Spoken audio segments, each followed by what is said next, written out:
Hello my Baul squad, একটা মিষ্টি ভরা ব্লগে তোমাদেরকে ওয়েলকাম। এবছরের ফেস্টিভ সিজনের শ্রী গণেশ তো হয়েই গেছে। হ্যাঁ, গণেশ পুজো দিয়েই তো শুরু হয় আমাদের সব ফেস্টিভ্যালের শুভ সূচনা। আর সেই উপলক্ষেই আমি বাড়িতে বানিয়েছিলাম 2 রকমের মিষ্টি, আর তার সঙ্গে সঙ্গে সেগুলো আমি রেকর্ডও করেছি তোমাদের সঙ্গে শেয়ার করার জন্য। খুব সহজ দুটো রেসিপি আমি আজকে তোমাদের সামনে নিয়ে এসেছি। আর এই রেসিপিগুলো বানানোর জন্য যে ইনগ্রিডিয়েন্টসগুলো লাগবে সেগুলোও খুব সাধারণ, আমাদের সকলের ঘরে কম বেশি এগুলো সবসময় থেকেই থাকে।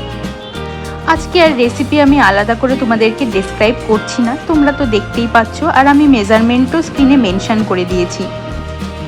মেজারমেন্টগুলো ঠিক রেখে তোমরা যদি একবার এই রেসিপিগুলো বাড়িতে ট্রাই করো, আমি এটুকু বলতে পারি তোমাদের মাথায় এই চিন্তাটা অবশ্যই একবার আসবে যে এই মিষ্টিগুলো আমরা বাজার থেকে কেন কিনে খাই।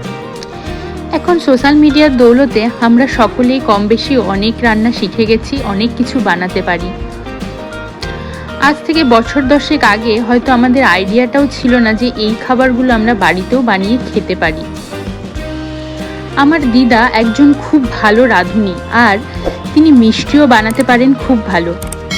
প্রত্যেক বছর পুজোর সময় দিদা এখনও বানায় অনেক রকমের মিষ্টি, এই যেমন পান্তুয়া, গোকুল পিঠে, নারকেলের সন্দেশ। দোকান থেকে আমরা যতই বিভিন্ন রকমের মিষ্টি কিনে খাই না কেন, দিদার বানানো সেই মিষ্টির টেস্ট আজ পর্যন্ত আমার মতে তো কোনো দোকানই ম্যাচ করতে পারেনি। আমি দিদের মতো অত ভালো না পারলেও নিজের মতো করে মাঝে মধ্যে একটু আধটু চেষ্টা করি। ওই যে আমি বলেছি, আমার কাছে কুকিংটা একটা থেরাপি, তাই মাঝে মাঝে একটু এগুলো ট্রাই করতে বেশ ভালো লাগে, আর তোমাদের সঙ্গে শেয়ার করতেও ভালো লাগে। তোমরা যদি এই রেসিপিগুলোর বাড়িতে ট্রাই করো, অবশ্যই আমাকে জানিও তোমাদের কেমন লাগলো। আমার চ্যানেলটিকে সাবস্ক্রাইব করে অবশ্যই পাশে থেকো। আজকে তাহলে চলি, বাই।